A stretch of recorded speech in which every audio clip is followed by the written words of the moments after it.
साईनगरीत अखंड 60 वर्ष वारी, द्वारकामाई तासनतास ध्यानधारणा. आशा भोसलेंचे शिर्डीशी होते खास कनेक्शन.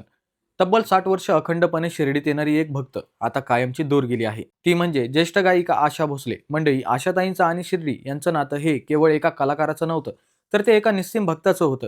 गेल्या तब्बल 60 वर्षापासून त्या न चुकता साईबाबांच्या दर्शनासाठी शिर्डीत येत असत. आज ज्या सुविधा आहेत त्या पूर्वी नव्हत्या. रस्ते खराब, प्रवास कठीण, पण तरीही आशाताई दर महिन्याला साईंच्या दर्शनासाठी यायच्या. त्यांनी स्वतः सांगितलं होतं की कितीही थकवा असला तरी साई समाधीचं दर्शन घेतल्यावर सगळा थकवा दूर व्हायचा. द्वारकामाईवर त्यांची विशेष श्रद्धा होती. तासनतास त्या तिथे बसून ध्यानधारणा करत असत.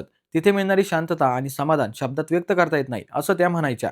त्यांच्या आवाजातूनही साई भक्ती दरवळत राहिली. 1977 मधील शिर्डी के साईबाबा या चित्रपटातील त्यांची गाणी आजही प्रत्येक साई भक्तांच्या मनात घर करून आहेत.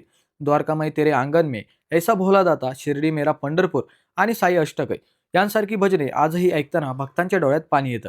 दिवाळी असो किंवा कोणताही सण, शिर्डीत त्यांच्या आवाजाशिवाय भक्ती अपूर्ण वाटायची. आज आशाताई आपल्यात नसल्या, पण त्यांची 60 वर्षांची अखंड वारी, त्यांची श्रद्धा आणि त्यांचा अमर आवाज कायम जिवंत राहणार आहे.